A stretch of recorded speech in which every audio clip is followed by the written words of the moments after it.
ಎಲ್ರಿಗೂ ನಮಸ್ಕಾರ. ಹಿಂದಿನ ಕ್ಲಾಸಲ್ಲಿ ನ್ಯೂರಾನ್ಸ್ ಅನ್ನ ಸ್ಟಡಿ ಮಾಡ್ತಾ ಇದ್ವಿ. ನ್ಯೂರಾನ್ಸ್ ಕ್ಯಾರೆಕ್ಟರ್ಸ್ ಏನು, ಆಮೇಲೆ ಫಂಕ್ಷನ್ಸ್ ಏನು ಅಂತ ನೋಡ್ತಾ ಇದ್ವಿ.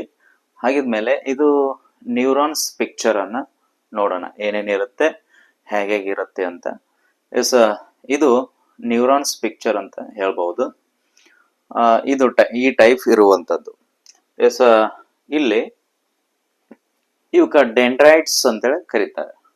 ಇವಕ್ಕ ಡೆಂಡ್ರೈಟ್ಸ್ ಅಂತ ಕರೆಯುವಂಥದ್ದು. ನೆಕ್ಸ್ಟ್ ಒನ್ ಇದೇನ ಖಾಲಿ ಪ್ಲೇಸಸ್ ಇದೆಯಲ್ಲ, ಅಂದ್ರೆ ಎಂಟಿ ಪ್ಲೇಸಸ್, ಇದಕ್ಕೆ ಸೆಲ್ ಬಾಡಿ ಅಂತೇಳಿ ಕರೆಯುವಂಥದ್ದು. ಇಲ್ಲಿ ಮಿಡಲ್ ಒಂದ್ ನ್ಯೂಕ್ಲಿಯಸ್ ಅಂತೇಳಿ ಇದೆಯಲ್ಲ, ಇದಕ್ಕ ನ್ಯೂಕ್ಲಿಯಸ್ ಅಂತೇಳಿ ಕರೆಯುವಂಥದ್ದು. ನೆಕ್ಸ್ಟ್ ಒನ್ ಇದೊಂದು ಏನಿದು ಎಕ್ಸಾನ್ ಅಂತೇಳಿ ಕರೆಯುವಂಥದ್ದು. ಯಾಕಂತಂದ್ರೆ ಇದು ಒಂದು ಕನೆಕ್ಟರ್ ಅಂತೇಳಿ ಹೇಳ್ತೀವಿ. ನೆಕ್ಸ್ಟ್ ಒನ್ ಲಾಸ್ಟ್ ಒನ್ ಇವು ಬ್ರಾಂಚಸ್ ಟೈಪ್ ಏನಿದಾವಲ್ಲ, ಇವಕ್ಕೆ ಎಕ್ಸಾನ್ ಟರ್ಮಿನಲ್ಸ್ ಅಂತ ಹೇಳಿದ್ರು ಕರೀತಾರೆ, ಆಮೇಲೆ ನರ್ವ್ ಎಂಡಿಂಗ್ ಅಂತಾದ್ರೂ ಕರೆಯುವಂಥದ್ದು. ಎಸ್, ಹಾಗಿದ್ಮೇಲೆ ಇದ್ರ ವರ್ಕ್ ಏನು, ಹಾಗಿದ್ಮೇಲೆ ನಾವು ನೋಡ್ತಾ ಹೋಗೋಣ. ಎಸ್, ಇಲ್ಲಿ ಯಾವ್ದಾದ್ರು ಒಂದು ಸಿಗ್ನಲ್ಸ್, ಯಾವ್ದಾದ್ರು ಒಂದು ಮೆಸೇಜ್ ಫಸ್ಟ್ ಒನ್ ಡೆಂಡ್ರೈಟ್ಸ್ ದಿಂದಾನೆ ಸ್ಟಾರ್ಟ್ ಆಗುವಂಥದ್ದು. ಹಾಗಿದ್ಮೇಲೆ ನಾವು ನೋಡಿರುವಂತದ್ದು, ಎಸ್, ನಮ್ಮ ಕೈ ತುದಿ ಬೆರಳಲ್ಲಿ ಟಿಶ್ಯೂಸ್ ಅಂತೇಳಿ ಇರ್ತವೆ. ಟಿಶ್ಯೂಸ್ ಅಂತಂದ್ರೆ that is a group of cell ಅಂತೇಳಿ ಕರಿತೀವಿ. ಹಾಗಿದ್ಮೇಲೆ yes, every one tissue, every one cell, every one nucleus or neuron. Yes, ಅದು ಯಾವ್ದಾದ್ರು ಒಂದು ಮೆಸೇಜ್ ಪಾಸ್ ಆಗ್ಬೇಕಾಯ್ತು ಅಂತಂದ್ರ ಈ ಡೆಂಡ್ರೈಟ್ಸ್ ಮುಖಾಂತರನ ಪಾಸ್ ಆಗುವಂತದ್ದು. ಡೆಂಡ್ರೈಟ್ಸ್ ದಿಂದ ಸೆಲ್ ಬಾಡಿ ಹೋಗುತ್ತೆ, ಸೆಲ್ ಬಾಡಿಯಿಂದ ನ್ಯೂಕ್ಲಿಯಸ್ ಹೋಗುತ್ತೆ, ನ್ಯೂಕ್ಲಿಯಸ್ ದಿಂದ ಕಂಟಿನ್ಯೂಸ್ಲಿ ಅದರ ಜರ್ನಿ ಎಕ್ಸಾನ್ ಮುಖಾಂತರ ಎಸ್ ನರ್ವ್ ಎಂಡಿಂಗ್ ತನಕ ಬರುವಂತದ್ದು. ಹಾಗಿದ್ಮೇಲೆ ಇದು ನ್ಯೂರಾನ್ಸ್ ಸ್ಟ್ರಕ್ಚರ್ ಅಂತೇಳಿ ಕರಿತೀವಿ. ನೆಕ್ಸ್ಟ್ ಒನ್ ಸೈನಾಪ್ಸ್ ಅಂತೇಳಿ ಬಿಡಿಸೋಣ. ಸೈನಾಪ್ಸ್ ಅಂತಂದ್ರೆ ಎಸ್, ಇದು ನ್ಯೂರಾನ್ ಸ್ಟ್ರಕ್ಚರ್ ಅಂತೇಳಿ ಹೇಳ್ತೀವಿ. ಎಸ್, ಹಾಗಿದ್ಮೇಲೆ ಸೈನಾಪ್ಸ್ ಅಂತೇಳಿ ಯಾಕೆ ಕರೀತಾರೆ ಅಂತ ನೋಡ್ತಾ ಹೋಗೋಣ. ಎಸ್, ಇದಕ್ಕೆ ಸೈನಾಪ್ಸ್ ಅಂತೇಳಿ ಕರೆಯುವಂಥದ್ದು. ಇದು ಒಂದು ಸ್ಟ್ರಕ್ಚರ್. S, okay. ಹಾಗಿದ್ರೆ ಇದು ನ್ಯೂರಾನ್ಸ್ ಸ್ಟ್ರಕ್ಚರ್ ಇದೆ, ಒಂದು ನ್ಯೂರಾನ್ಸ್ ಪಿಕ್ಚರ್ ಐತಿ. ಇಲ್ಲಿ ಹೋಗಿದೆ ಎಕ್ಸಾನ್ ಅಂತೇಳಿ ಕರೆಯುವಂಥದ್ದು. ಎಸ್, ಈ ಎಕ್ಸಾನ್ ದಿಂದ ನರ್ವ್ ಎಂಡಿಂಗ್ ತನಕ ಯಾವ್ದಾದ್ರು ಒಂದು ಮೆಸೇಜ್ ಅಥವಾ ಸಿಗ್ನಲ್ಸ್ ಪಾಸ್ ಆಗ್ಬೇಕಾಯ್ತು ಅಂತಂದ್ರ yes, dendrites to nerve ending ಅಂತೇಳಿ ಕರಿತೀವಿ. ಹಾಗಿದ್ಮೇಲೆ ಇದು ಒಂದು ನ್ಯೂರಾನ್ಸ್. ಈ ನ್ಯೂರಾನ್ಸ್ ದಿಂದ ಯಾವ್ದಾದ್ರು ಒಂದು ಸಿಗ್ನಲ್ ಹೋಗ್ಬೇಕಾಯ್ತು ಅಂದ್ರ ಅನದರ್ ಒನ್ ನ್ಯೂರಾನ್ಸ್, ಬೇರೆ ಒಂದು ನ್ಯೂರಾನ್ಸ್ಗೆ ಎಸ್ ಹೋಗ್ಬೇಕಾಯ್ತು ಅಂತಂದ್ರ ಈ ನರ್ವ್ ಎಂಡಿಂಗ್ ಏನಿದೆ ಅಲ್ಲ, ಎಕ್ಸಾನ್ ಟರ್ಮಿನಲ್ ಅಂತ ಏನ್ ಕರಿತೀವಿ, ಎಕ್ಸಾನ್ ಟರ್ಮಿನಲ್ ಅಂಡ್ ಡೆಂಡ್ರೈಟ್ಸ್ ಇದರ ಮಧ್ಯೆ ಇರುವಂತ ಒಂದು ಪ್ಲೇಸ್, ಇದರ ಮಿಡಲ್ ಇರುವಂತ ಒಂದು ಪ್ಲೇಸ್, ಅಂದ್ರೆ ಅದು ಗ್ಯಾಪ್ ಇರುತ್ತೆ. ಆ ಗ್ಯಾಪ್ ಇರುವಂತ ಪ್ಲೇಸಿಗೆ ಏನಂತೇಳಿ ಕರಿತೀವಿ, ಸೈನಾಪ್ಸ್ ಅಂತೇಳಿ ಕರೆಯುವಂಥದ್ದು. ಎಸ್, ಯಾವುದೇ ಒಂದು ಸಿಗ್ನಲ್ ಇಲ್ಲಿಂದ ಮೆಸೇಜ್ ಹೋಯ್ತು ಅಂತಂದ್ರೆ ಎಸ್, ಡೆಂಡ್ರೈಟ್ಸ್ ಮುಖಾಂತರ, next one cell body, nucleus, axon and nerve ending. Yes, ಇಲ್ಲಿಂದ ಬಂದು ಈ ಸೆಲ್ಗೆ, ಈ ನ್ಯೂರಾನ್ಗೆ ಆ ಸಿಗ್ನಲ್ ಮುಟ್ಬೇಕಾಯ್ತು ಅಂತಂದ್ರ ಎಸ್, ಈ ನರ್ವ್ ಎಂಡಿಂಗ್ ದಿಂದ ಡೆಂಡ್ರೈಟ್ಸ್ ಟಚ್ ಆಗುವಂತದ್ದು. ಹಾಗಿದ್ರೆ ಎವ್ರಿ ಒನ್ ನ್ಯೂರಾನ್ಸ್ ಗ್ಯಾಪ್ ಅಂದ್ರೆ ಅಲ್ಲಿ ಮಿಡಲ್ ಒಂದ್ ಸ್ವಲ್ಪ ಗ್ಯಾಪ್ ಇರುವಂತದ್ದು, ಅದಕ್ಕೆ ಏನಂತೇಳಿ ಕರೀತಾರ, ಸೈನಾಪ್ಸ್ ಅಂತೇಳಿ ಕರೀತಾರ. ಎಸ್, ಹಾಗಿದ್ರ ಇದನ್ನ ಎಕ್ಸಾಮ್ ಅಲ್ಲಿ ಈ ಟೈಪ್ ಬರಿಬೇಕು. Junction or gap between two neurons, this is called synapse ಅಂತೇಳಿ ಕರೆಯುವಂತದ್ದು. ನೆಕ್ಸ್ಟ್ ಒನ್ ಬಂದ್ಬಿಟ್ಟು ರೆಸಿಪ್ಟರ್ಸ್ ಅಂತೇಳಿ ಬರ್ತಾವ. ರೆಸಿಪ್ಟರ್ಸ್ ಎವ್ರಿ ಒನ್ ನ್ಯೂರಾನ್ಸ್ ಅಂದ್ರೆ ಎಲ್ಲ ನಮ್ಮ ಹ್ಯೂಮನ್ ಬಾಡಿಯಲ್ಲಿ ಕಂಟ್ರೋಲ್ ಅಂಡ್ ಕೋಆರ್ಡಿನೇಷನ್ ರೆಸಿಪ್ಟರ್ಸ್ ಅಂತೇಳಿ ಕರಿತೀವಿ. ಹಾಗಿದ್ರೆ ಅವ್ರ ವರ್ಕ್ಸ್ ಏನು, ಅವು ಏನ್ ಕೆಲಸ ಮಾಡ್ತಾವ ಅಂತೇಳಿ ನೋಡ್ತಾ ಹೋಗೋಣ. Specialized tips at the end nerve cells. Yes, this is one of the specialized ಅಂದ್ರೆ ಏನೋ ಒಂದು ಸ್ಪೆಷಲ್ ಆಗಿ ಕೊಡುವಂತದ್ದು, ಅಥವಾ ಏನೋ ಒಂದು ಅದ್ರ ತಕ್ಕಂಗ ಒಂದು ಸ್ಪೆಷಲ್ ಕೊಡತೈತಿ, ಆ ಸೆಲ್ಸ್ಗೆ ಬೇಕಾದಂತ ಒಂದು ಸ್ಪೆಷಲ್ ಕೊಡುವಂತದ್ದು. Next one help receive information from environment. Yes every one environment, ಯಾವುದೋ ಒಂದು ಎನ್ವಿರಾನ್ಮೆಂಟ್ ಅಲ್ಲಿ ಚೇಂಜಸ್ ಆಗುವಂಥದ್ದು ಅಥವಾ ಬದಲಾವಣೆ ಆಗುವಂಥದ್ದು, ಎಸ್ ಅಲ್ಲಿರುವಂಥದ್ದು ರಿಸೀವ್ ಮಾಡ್ಕೊಳ್ಳುವುದು ಅಂದ್ರೆ ಎಸ್ ಹೊರಗಡೆ ಇರೋದನ್ನ ರಿಸೀವ್ ಮಾಡ್ಕೊಳ್ಳೋದು. ನೆಕ್ಸ್ಟ್ ಒಂದು present in the sense of organs, ಇವು ಪ್ರೆಸೆಂಟ್ ಇರುವಂತದ್ದು ಆರ್ಗ್ಯಾನ್ಸ್ ಅಂತೇಳಿ ಕರಿತೀವಿ. ಫಾರ್ ಎಕ್ಸಾಂಪಲ್ ಇಲ್ಲಿ ಕೊಟ್ಟಿರುವಂತದ್ದು ಟಂಗ್ ಅಂತೇಳಿ ಕೊಟ್ಟಿದ್ದಾರೆ. ಎಸ್ ನಮ್ಮ ನಾಲೆಗೆ ನಾವು ಮುಟ್ಕೊಂಡ ತಕ್ಷಣ ರುಚಿ ಅಥವಾ ಹುಳಿ, ಟೇಸ್ಟ್, ಖಾರ ಈ ಟೈಪ್ ಏನಾದ್ರೂ ಒಂದು ಟೇಸ್ಟ್ ಕೊಡ್ತಾ ಇರುವಂತದ್ದು ಟಂಗ್. ಎಸ್ ಅದು ಟೇಸ್ಟ್ ಕೊಡುವಂತದ್ದು, ಅದಕ್ಕೆ ಗಸ್ಟೇಟರಿ ರೆಸಿಪ್ಟರ್ಸ್ ಅಂತೇಳಿ ಕರೆಯುವಂತದ್ದು. ಅದಕ್ಕೆ ಏನಂತೇಳಿ ಕರೀತಾರೆ ಅಂತಂದ್ರ ಗಸ್ಟೇಟರಿ ರೆಸಿಪ್ಟರ್ಸ್. ಯಾವುದು? ಟಂಗ್. ಟಂಗ್ ಕೊಡುವಂತದ್ದು ಟೇಸ್ಟ್ ಅಂತೇಳಿ ಕೊಡೋದು. ನೆಕ್ಸ್ಟ್ ಒಂದು ನೋಸ್, ಮೂಗು ಅಂತೇಳಿ ಕರೆಯುತ್ತೀವಿ. ಎಸ್ ಮೂಗು ಸ್ಮೆಲ್, ಯಾವುದೇ ಒಂದನ್ನ ಎಸ್ ಔಟ್ಸೈಡ್ ಎನ್ವಿರಾನ್ಮೆಂಟ್ ಅಲ್ಲಿ ಇರುವಂತದ್ದ ಯಾವುದೇ ಒಂದು ಸ್ಮೆಲ್ ಅನ್ನ ರಿಸೀವ್ ಮಾಡ್ಕೊಳ್ಳೋಕೆ ಹೆಲ್ಪ್ ಮಾಡುವಂತ ಒಂದು ಆರ್ಗ್ಯಾನ್ಸ್ ಅಂತೇಳಿ ಕರಿತೀವಿ. That is a nose. Yes smell that is called olfactory receptors. ಅದನ್ನ ಏನಂತ ಕರೆಯುವಂತದ್ದು? ಆಲ್ಫ್ಯಾಕ್ಟರಿ ರೆಸಿಪ್ಟರ್ಸ್ ಅಂತ ನಾವು ಕರಿತೀವಿ. ನೆಕ್ಸ್ಟ್ ಒಂದು ಥರ್ಡ್ ಒನ್ ರೆಸಿಪ್ಟರ್ಸ್ ಇಯರ್, ಕಿವಿ ಅಂತೇಳಿ ಕರಿತೀವಿ. Yes this is also our environment information or any one sound that is received which one ear. ಅದು ಸೌಂಡ್ ಅನ್ನ ರಿಸೀವ್ ಮಾಡ್ಕೊಳ್ಳುವಂತದ್ದು. ಅದಕ್ಕೆ ಅಡಿಟರಿ ರಿಸಿಪ್ಟರ್ಸ್ ಅಂತೇಳಿ ಕರಿತೀವಿ. Which one?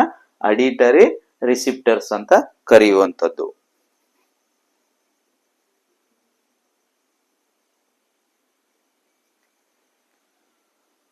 ಈಗ ಪಾತ್ ಆಫ್ ನರ್ವ್ ಇಂಪಲ್ಸ್ ಅಂತ ನೋಡೋಣ. ಹಾಗಿದ್ರೆ ಫಸ್ಟ್ ಒನ್ ಪಾತ್ ಆಫ್ ಏನೇನ ಅದ್ರ ಜರ್ನಿ ಏನ, nerve how to sending message ಅನ್ನ ಯಾವ ಟೈಪ್ ಸೆಂಡ್ ಮಾಡುತ್ತೆ ಅಂತೇಳಿ ನೋಡ್ತಾ ಹೋಗೋಣ. ಎಸ್ ಹಂಗಿದ್ರೆ ಫಸ್ಟ್ ಒನ್ ನೋಡೋಣ. Information reaches dendrites. ಇವಾಗ ನಾವು ಆಲ್ರೆಡಿ ಡೆಂಡ್ರೈಟ್ಸ್ ಅಂತೇಳಿ ಕರೆದೀವಿ. ಡೆಂಡ್ರೈಟ್ಸ್ ಇವೆಲ್ಲ ಮುಳ್ಳಿನ ಟೈಪ್ ಏನಿದಾವಲ್ಲ ಇವಕ್ಕೆ ಡೆಂಡ್ರೈಟ್ಸ್ ಅಂತೇಳಿ ಕರೆಯುವಂಥದ್ದು. ಯಾವುದೇ ಒಂದು ಇನ್ಫಾರ್ಮೇಶನ್ ಅನ್ನ ರೀಚಸ್ ಮಾಡುವಂಥದ್ದು. ಯಾವುದೇ ಇನ್ಫಾರ್ಮೇಶನ್ ಅನ್ನ ಏನ್ ಮಾಡುತ್ತೆ? ಇದು ರೀಚ್ ಮಾಡುತ್ತೆ. ನೆಕ್ಸ್ಟ್ ಒನ್ ಆ ಇನ್ಫಾರ್ಮೇಶನ್ ದಿಂದ chemical reaction electrical impulse.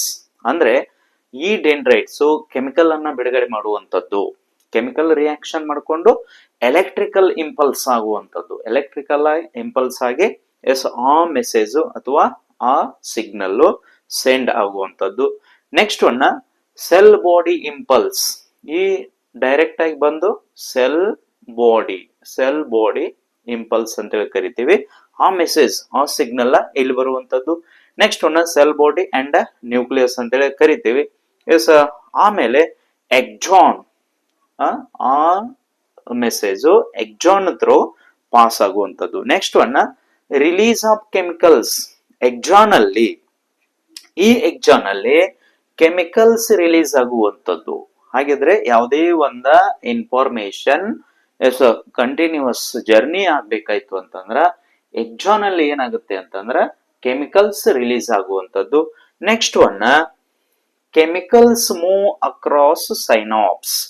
Chemicals that is move across synapse. Already ಕಲ್ತಿದೀವಿ. ಸೈನಾಪ್ಸ್ ಮೀನ್ಸ್ ದಟ್ ಈಸ್ ಈ ಟೂ ನ್ಯೂರಾನ್ಸ್ ಮಿಡಲ್ ಇರುವಂತ ಒಂದು ಗ್ಯಾಪ್ ಪ್ಲೇಸಸ್ ಅಂತೇಳಿ ಕರಿತೀವಿ. That is called as synapse ಅಂತೇಳಿ ಕರಿತೀವಿ. ಆ ಕೆಮಿಕಲ್ಸ್ ಎಕ್ಸಾನ್ ಅಲ್ಲಿ ಬಿಡುಗಡೆ ಆದಂತ ಕೆಮಿಕಲ್ಸ್ ಇನ್ನೊಂದು ನ್ಯೂರಾನಿಗೆ ಹೋಗಿ ಕಂಟಿನ್ಯೂಸ್ ಆಗುವಂಥದ್ದು. Next one impulses reach effectors muscle cells or glands. Yes ಅದು ರೀಚ್ ಆಗಿ ಅಂದ್ರೆ ಮಸಲ್ಸ್ ಹೋಗಿ ರೀಚ್ ಆಗುವಂಥದ್ದು. ಯಾವುದೇ ಒಂದು ಮಸಲ್ಸ್ ಅಥವಾ ಲೆಗ್ ಮಸಲ್ಸ್ ಆಗಿರ್ಬೋದು ಅಥವಾ ಎಸ್ ಈ ಕೈಗಳ ಮಸಲ್ಸ್ ಆಗಿರ್ಬೋದು. ಆ ಮೆಸೇಜ್ ಹೋಗಿ ಮಸಲ್ಸ್ ಹೋಗಿ ತಲುಪುವಂಥದ್ದು. Next one glands impulse generation in next neuron dendrites. ಅಂದ್ರೆ ಆ impulse generation in next neuron ಅಂದ್ರೆ ಬೇರೆ ನ್ಯೂರಾನಿಗೆ ಯಾವುದು ಆ ಮೆಸೇಜ್ ಜನರೇಟ್ ಆಗುವಂಥದ್ದು, ಬೇರೆ ಕಡೆ ಹೋಗುವಂಥದ್ದು ಅಥವಾ ಇನ್ನೊಂದು ನ್ಯೂರಾನಿಗೆ ಪಾಸ್ ಆಗುವಂಥದ್ದು. ಇನ್ನೊಂದು ನ್ಯೂರಾನ್ ಎಸ್ ಡೆಂಡ್ರೈಟ್ ಏನಿರುತ್ತಲ್ಲ ಅದೇ ಫಸ್ಟ್ ಗೆ ಇರುವಂತದ್ದು ಆದ್ರೆ ಸೈನಾಪ್ಸ್ ಮುಖಾಂತರ ನೆಕ್ಸ್ಟ್ ಜನರೇಟ್ಗೆ yes generation ಆಗುವಂತದ್ದು.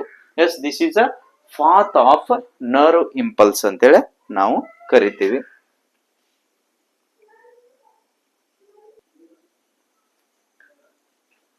Next one reflex action ಅನ್ನ ನೋಡೋಣ. ಇದಕ್ಕ ರಿಫ್ಲೆಕ್ಸ್ ಆರ್ಕ್ ಅಂತ ಹೇಳಿದ್ರು ಕರೆಯುವಂತದ್ದು, ರಿಫ್ಲೆಕ್ಸ್ ಆರ್ಕ್ ಅಂತೇಳಿ ಕರೀತಾರ. ಹಾಗಿದ್ರೆ ನಮ್ಮ ಬಾಡಿಯಲ್ಲಿ ಯಾವ ಟೈಪ್ ರಿಫ್ಲೆಕ್ಷನ್ ಆಗುತ್ತೆ, ನಾವು ಯಾವ ಟೈಪ್ ರಿಯಾಕ್ಟ್ ಮಾಡ್ತೀವಿ. ಫಾರ್ ಎಕ್ಸಾಂಪಲ್ ಯಾವ್ದಾದ್ರು ಒಂದು ಹೀಟರ್ ಇರುತ್ತೆ ಅಂತಂದ್ರೆ, ಈಗ ನಾವು ಐರನ್ ಬಾಕ್ಸ್ ಅನ್ನು ತಗೊಂಡಾಗ ನಾವು ಸ್ವಲ್ಪ ಟಚ್ ಮಾಡಿದಾಗ ಅಥವಾ ಬಿಸಿ ನೀರನ್ನ ಟಚ್ ಮಾಡಿದಾಗ ಸಡನ್ ಆಗಿ ನಾವು ಕೈಯನ್ನ ಹಿಂದಕ್ಕೆ ತಕೊಳ್ಳುವಂಥದ್ದು. ನೆಕ್ಸ್ಟ್ ಒನ್ನ ಈ ಡಾಕ್ಟರ್ ಏನ್ ಮಾಡ್ತಾರೆ ಅಂತಂದ್ರೆ, ಸ್ಮಾಲ್ ಇರುವಂತ ಒಂದು ಹ್ಯಾಮರ್ ತಗೊಂಡು ಮೊಣಕಾಲಿಗೆ ಬಡಿಯುವಂಥದ್ದು. ಸ್ಮಾಲ್ ಆಗಿ ಮೊಣಕಾಲಿಗೆ ಬಡಿದ್ರೆ ನಾವು ಕಾಲನ್ನ ಜಂಪ್ ಮಾಡುವಂಥದ್ದು. ನೆಕ್ಸ್ಟ್ ಒನ್ ಬಂದ್ಬಿಟ್ಟು ಇವೆಲ್ಲ ಏನ್ ಮಾಡ್ತಾವೆ ಅಂತಂದ್ರೆ ಯಾವ ಟೈಪ್ ಎಕ್ಸ್ಚೇಂಜ್ ಆಗ್ತಾವ, ಆ ಇನ್ಫಾರ್ಮೇಶನ್ ಯಾವ ಟೈಪ್ ಎಕ್ಸ್ಚೇಂಜ್ ಆಗ್ತೈತಿ ಅಂತ. ನೆಕ್ಸ್ಟ್ ಒನ್ ಯಾವ್ದಾದ್ರು ಟಾರ್ಚ್ ಅನ್ನ ಕಣ್ಣಿಗೆ ಹಿಡಿದಾಗ ನಾವು ಸಡನ್ ಆಗಿ ಕಣ್ಣನ್ನ ಮುಚ್ಚುವಂಥದ್ದು. ಎಸ್ ಇದು ರಿಫ್ಲೆಕ್ಷನ್ ಯಾವ ಟೈಪ್ ಆಗುತ್ತೆ. ಎಸ್ ಹಂಗಿದ್ರ ಬ್ರೈನ್ ಸಡನ್ ಆಗಿ ಬ್ರೈನ್ಗೆ ಹೋಗುವಂಥದ್ದು. Next one spinal cord sensory neuron ದಿಂದ and motor neuron. Yes sensory neuron ಅಲ್ಲಿ ಸ್ಟಿಮ್ಯುಲಸ್ ಆಗುವಂಥದ್ದು ಆಲ್ರೆಡಿ ನಾವು ಕಲ್ತೀವಿ. ಸ್ಟಿಮ್ಯುಲಸ್ ಅಂದ್ರೆ ಏನು ಅಂತದ. ರೆಸ್ಪಾನ್ಸ್ ಎಲ್ಲಿ ಆಗುತ್ತೆ ಅಂತಂದ್ರೆ ಮೋಟರ್ ನ್ಯೂರಾನ್ ಅಲ್ಲಿ ಆಗುವಂಥದ್ದು. ಎಸ್ ಇವೆರಡೂ ಕೂಡಿಸ ಸ್ಪಿನಲ್ ಕಾರ್ಡ್ಗೆ ಹೋಗುವಂಥದ್ದು. ಸ್ಪಿನಲ್ ಕಾರ್ಡ್ ಬ್ರೈನ್ ಕೆಳಗಡೆ ಇರುವಂತ ಸ್ಪಿನಲ್ ಕಾರ್ಡ್ ಅಂತೇಳಿ ಕರಿತೀವಿ. ಎಸ್ ಡೈರೆಕ್ಟ್ ಆಗಿ ಬ್ರೈನ್ಗೆ ಹೋಗಿ ಮೆಸೇಜ್ ಮುಟ್ಸುವಂತ ಕೆಲಸ. ಹಿಂಗಾಗಿ ವಿತಿನ್ 1 ಸೆಕೆಂಡ್ ಸಹಿತ ಒಂದು ಟೈಮ್ ಆಗೋದಿಲ್ಲ, ಅಷ್ಟು ಫಾಸ್ಟ್ ಆಗಿ ವರ್ಕ್ ಮಾಡುವಂಥದ್ದು ಇದು. ಎಸ್ ನಾವು ಬಿಸಿಯನ್ನ ಮುಟ್ಟಿದಾಗ ಸಡನ್ ಆಗಿ ಕೈಯನ್ನ ಜಕ್ಕೊಳ್ಳುವಂಥದ್ದು. ನೆಕ್ಸ್ಟ್ ಒನ್ನ ಟಾರ್ಚ್ ಅನ್ನ ಕಣ್ಣಿಗೆ ಹಿಡಿದಾಗ ನಾವು ಸಡನ್ ಆಗಿ ಕಣ್ಣನ್ನ ಮುಚ್ಚುವಂಥದ್ದು. ಇವೆಲ್ಲ ಸಡನ್ ಆಗಿ ಆಗುವಂತ ಆಕ್ಷನ್ಸ್ ಅಂತೇಳಿ ಹೇಳ್ತೀವಿ. ಇದಕ್ಕೆ reflex action or reflex arc ಅಂತೇಳಿ ಕರೀತಾರ. ಎಸ್ ಹಂಗಿದ್ರ ನೋಡೋಣ ಏನೇನ. Sudden and involuntary response of an effector such as a muzzle to a stimulus that requires rapid action. Sudden involuntary response ಅಂತ ಕರಿತೀವಿ. Yes that is a effector as a muscle. ನಮ್ಮ ಮಸಲ್ಗೆ ಹೋಗಿ ಎಸ್ ಆ message ಅನ್ನ ಮುಟ್ಸುವಂಥದ್ದು. Stimulus that requires rapid action. Rapid action means ಅಂದ್ರೆ sudden ಆಗಿ ಆಗುವಂಥದ್ದು, ಅಷ್ಟು ಸ್ಪೀಡ್ ಆಗಿ ಆಗುವಂಥದ್ದು. Next one this response is mediated by a spinal cord. Yes ಎಲ್ಲಿಂದ ಇದು ಮೆಡಿಟೇಟ್ ಆಗುತ್ತೆ ಅಂತಂದ್ರೆ ನಮ್ಮಲ್ಲಿರುವಂತ ಸ್ಪಿನಲ್ ಕಾರ್ಡ್ ದಿಂದ ಇದು ಎಕ್ಸ್ಪೋಸ್ ಆಗುವಂತ ಎಸ್ ರಿಫ್ಲೆಕ್ಸ್ ಆಕ್ಷನ್ ಅಂತೇಳಿ ಕರಿತೀವಿ. ಹಾಗಿದ್ರೆ ಇಲ್ಲಿ ಒಂದು ಡಯಾಗ್ರಾಮ್ ಇದೆ. ಸ್ಟಿಮ್ಯುಲಸ್ ರಿಸಿಪ್ಟರ್ಸ್ ಅಂತಂದ್ರೆ ನಮ್ಮಲ್ಲಿ ಟಾರ್ಚ್ ಅನ್ನ ಕಣ್ಣಿಗೆ ಹಿಡಿದಾಗ ಅದು ಸ್ಟಿಮ್ಯುಲಸ್ ರಿಸಿಪ್ಟರ್ ಅಂತೇಳಿ ಕರಿತೀವಿ, ಐ ಅಂತೇಳಿ ಕರಿತೀವಿ. ನೆಕ್ಸ್ಟ್ ಒನ್ ಅದು ಡೈರೆಕ್ಟ್ ಆಗಿ ಸೆನ್ಸರಿ ನ್ಯೂರಾನ್ ಗೆ ಹೋಗಿ ಮೆಸೇಜ್ ಮುಟ್ಸುವಂಥದ್ದು. ಸೆನ್ಸರಿ ನ್ಯೂರಾನ್ ದಿಂದ ಮೆಸೇಜ್ ಕ್ರಿಯೇಟ್ ಆಗುವಂಥದ್ದು. ಸೆನ್ಸರಿ ನ್ಯೂರಾನ್ ದಿಂದ ಸ್ಪಿನಲ್ ಕಾರ್ಡಿಗೆ ಆ ಮೆಸೇಜ್ ಕಂಟಿನ್ಯೂಸ್ ಜರ್ನಿ ಆಗುವಂಥದ್ದು. ಸ್ಪಿನಲ್ ಕಾರ್ಡ್ ದಿಂದ yes relay neuron, spinal cord to relay neuron ಗೆ ಹೋಗುವಂಥದ್ದು. Next one relay neuron to motor neuron to response effector ಅಂತೇಳಿ ಕರಿತೀವಿ. ಇವೆಲ್ಲವೂ ಎಸ್ ರಿಫ್ಲೆಕ್ಸ್ ಆಕ್ಷನ್ ಆರ ನಮ್ಮ ಬ್ರೈನ್ ಒಳಗಡೆ ಆಗುವಂಥದ್ದು. ಡೈರೆಕ್ಟ್ ಆಗಿ ಯಾವುದೋ ಒಂದು ಮೆಸೇಜ್ ಕೊಡ್ಬೇಕಾಯ್ತು ಅಂತಂದ್ರ ಎಸ್ ಸಡನ್ ಆಗಿ ಆ ನ್ಯೂರಾನ್ದಿಂದ ಬ್ರೈನ್ ಒಳಗಡೆ ಬರುವಂತ ಒಂದು ಮೆಥಡ್ಕ ಎಸ್ ಇದೊಂದು ಡಯಾಗ್ರಾಮ್ ನಾವು ನೆನಪಿಡಬಹುದು. ನೆಕ್ಸ್ಟ್ ಕ್ಲಾಸಸ್ ಅಲ್ಲಿ ನಾವು ಡಿಸ್ಕಸ್ ಮಾಡೋಣ.